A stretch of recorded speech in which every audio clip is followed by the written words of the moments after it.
अरब सागर की काली लहरों के बीच मुंबई के तट से लगभग 30 किलोमीटर दूर एक ऐसी जगह उभर रही थी जिसे देखकर दुनिया हैरान थी। समुद्र के बीचों बीच स्टील और कांच से बना एक कृत्रिम द्वीप जिसे नाम दिया गया था बिलियनेयर आइलैंड। कहा जाता था यह सिर्फ एक रियल एस्टेट प्रोजेक्ट नहीं था, बल्कि भविष्य के भारत का पहला प्राइवेट लग्जरी राष्ट्र था। ऊपर आसमान में उड़ती टैक्सियां, नीचे पानी के अंदर चलती मैग्नेटिक ट्रेनें और बीच में बादलों को चीरती हुई इमारतें। लेकिन इस चमकती हुई दुनिया के पीछे छुपा था एक ऐसा सच जो धीरे धीरे पूरे मुंबई को बदलने वाला था। साल था 2088। मुंबई अब पहले वाला शहर नहीं रहा था। समुद्र का पानी शहर के कई हिस्सों को निगल चुका था। पुरानी सड़कें, पुराने स्टेशन, यहां तक कि कई मशहूर इलाकों का नाम सिर्फ इतिहास में बचा था। लेकिन जहां आम लोग पानी से लड़ रहे थे, वहीं अरबपतियों ने समुद्र को ही खरीदना शुरू कर दिया था। अरब सागर में हजारों टन स्टील डाला गया। विशाल मशीनें दिन रात समुद्र के नीचे काम कर रही थीं। ड्रोन आसमान से हर गतिविधि रिकॉर्ड कर रहे थे। और फिर धीरे धीरे पानी के ऊपर उभरने लगा एक नया शहर। ऐसा शहर जहां सिर्फ दुनिया के सबसे अमीर लोगों को रहने की इजाजत थी। कहा जाता था यहां एक अपार्टमेंट की कीमत पुराने मुंबई के पूरे इलाके से ज्यादा थी। लेकिन कहानी यहां खत्म नहीं होती। इस प्रोजेक्ट के पीछे था एक रहस्यमयी भारतीय बिजनेसमैन जिसका चेहरा शायद ही किसी ने देखा था। लोग उसे सिर्फ एक नाम से जानते थे, द आर्किटेक्ट। कहा जाता था उसने भविष्य का मुंबई पहले ही देख लिया था।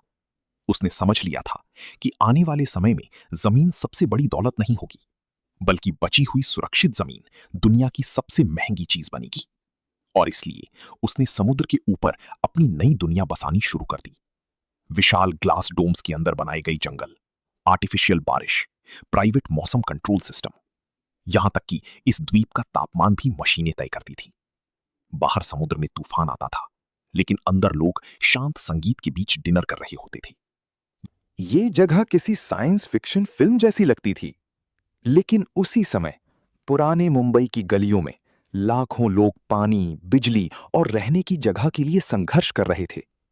एक तरफ समुद्र में तैरते करोड़ों डॉलर के बंगले थे, दूसरी तरफ डूबते हुए घरों की छतों पर बैठे लोग। धीरे धीरे पूरे देश में गुस्सा बढ़ने लगा। लोग पूछने लगे, क्या भविष्य सिर्फ अमीरों के लिए बनाया जा रहा है? लेकिन बिलियनेयर आइलैंड के मालिकों को इससे फर्क नहीं पड़ता था, क्योंकि इस द्वीप पर था दुनिया का सबसे एडवांस सिक्योरिटी सिस्टम। चेहरा स्कैन होने के बाद ही एंट्री मिलती थी।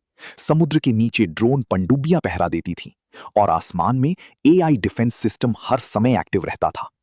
ये जगह धीरे धीरे एक शहर कम और एक अलग देश ज्यादा लगने लगी। फिर आया 17 जुलाई 2091, वो दिन जिसने पूरी दुनिया को हिला दिया।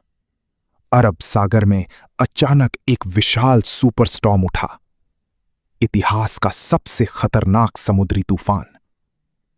मुंबई के तट खाली करवाए जाने लगे। लोग भाग रहे थे। सायरन लगातार बज रहे थे। लेकिन बिलियनेयर आइलैंड के अंदर अब भी पार्टी चल रही थी, क्योंकि लोगों को भरोसा था कि उनकी तकनीक प्रकृति से ज्यादा ताकतवर है।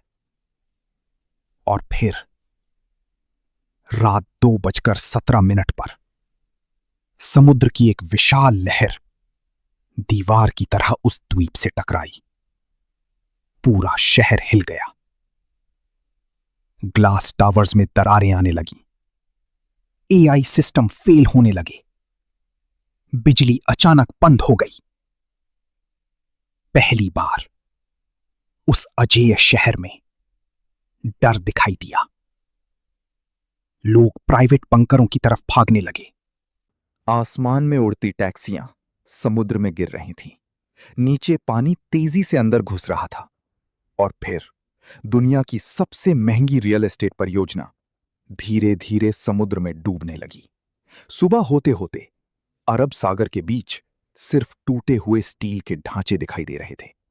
करोड़ों डॉलर कुछ घंटों में समुद्र निगल चुका था। लेकिन इतिहास के पन्नों में इस घटना को सिर्फ एक हादसे की तरह याद नहीं किया गया। लोग कहते हैं यह भविष्य की एक चेतावनी थी, एक ऐसा समय जब इंसानों ने प्रकृति को हराने की कोशिश की और प्रकृति ने सिर्फ एक रात में उन्हें उनकी औकात दिखा दी। आज भी मुंबई के तट से दूर समुद्र के अंदर कुछ टूटे हुए ढांचे दिखाई देते हैं। मछुआरे दावा करते हैं तूफानी रातों में वहां अब भी रोशनी जलती दिखाई देती है, जैसे समुद्र के नीचे एक डूबा हुआ शहर अब भी सांस ले रहा हो।